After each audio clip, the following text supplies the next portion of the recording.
Hello বন্ধুরা, দেখো আজকে বানাচ্ছি বাড়িতে খিচুড়ি। অনেক দিন হয়ে গেল বানানো হয়নি খিচুড়ি। তো আজকে ভাবলাম যে একটু খিচুড়ি বানানো যাক। দেখো আমি নিয়েছি চাল আর 2 রকম ডাল। একসাথে আমি ভালো করে একটু ধুয়ে নেব। যেহেতু শীতকাল এখন চলছে, তো সব রকম সবজিও মার্কেটে ভালোই পাওয়া যাচ্ছে বাজারে। তো ভাবলাম সব রকম সবজি দিয়ে আজকে একটু খিচুড়ি বানানো যাক। দেখো আমি চাল ডাল আমি ভালো করে ধুয়ে আমি গ্যাসে বসিয়ে দেবো। দেখো চাল ডাল আমার ধোয়া হয়ে গেছে, আমি গ্যাসে বসিয়ে দিয়েছি। গ্যাসে ততক্ষণ হতে থাক, বাকি আমি সবজিগুলো কেটে নিই এক এক করে। দেখো চালের সঙ্গে আমার বাড়িতে কতগুলো মটরশুঁটি ছিল, ওইতে আমি দিয়ে দিলাম। দেখো চাল ডাল আর মটরশুঁটি একসাথে সেদ্ধ হওয়ার পর আমি বাকি যে সবজিগুলো কেটে রেখেছি ধুয়ে, দেখো ওইগুলো আমি এক এক করে দিয়ে দেবো। গাজর, বিনস, বাঁধাকপি, এগুলো আমি এক এক করে খিচুড়িতে দিয়ে দেবো।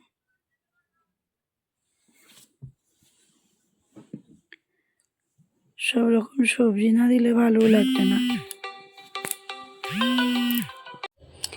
দেখো আমার সব সবজিগুলো দেওয়া হয়ে গেছে এক এক করে। দেখো গাজর, বিনস, বাঁধাকপি আমি সব সবজিগুলো দিয়ে দিলাম, যাতে চাল ডালের সাথে সবজিটাও যেন ভালো করে সেদ্ধ হয়ে যায়।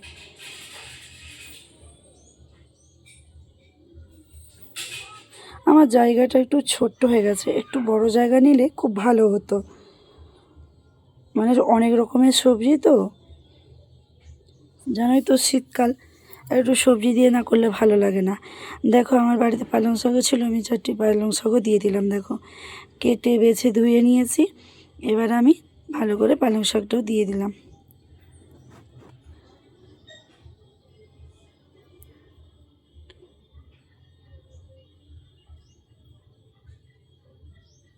পালং শাকটা দিয়ে আমি আর একটু ভালো করে নেড়ে নেব।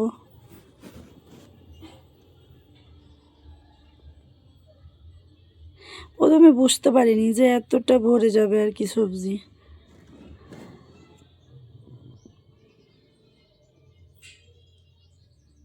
পালং শাক তো কমে যাবে না। দেখো ভালো করে সব মিক্স হয়ে গেছে। এবার আমি দিয়ে দিলাম আলু। একটা বড় আলু নিয়েছি, আলুটাও আমি দিয়ে দিলাম। যেহেতু এখন তো নতুন আলু, পরে দিলেও অসুবিধা নেই, ভালো করে কিন্তু সেদ্ধও হয়ে যাবে। দেখো আলুটা আমার দেওয়া হয়ে গেছে। তারপরে আমি একটু এই বেগুন, আলু সব ভাজবো আর কি। বেগুন ভাজা করব, আলু ভাজা করব। এদিকে দেখো টমেটো, পেঁয়াজ, ধনেপাতা আমি সব কিছু নিয়ে নিয়েছি। এবার আমি এক এক করে সব কিছু আমি ভেজে নেব।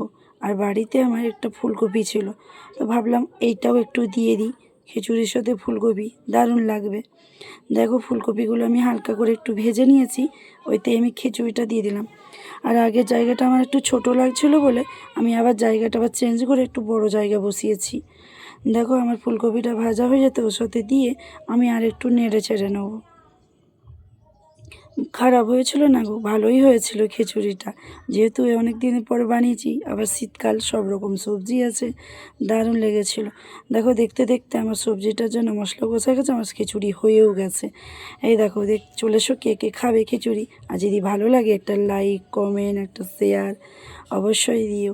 আর চলে এসো বন্ধুরা, কে কে খিচুড়ি খাবে। কি দারুণ লাগছিল খিচুড়িটা, খুবই টেস্টি হয়েছিল। ভালো থেকো, সুস্থ থেকো।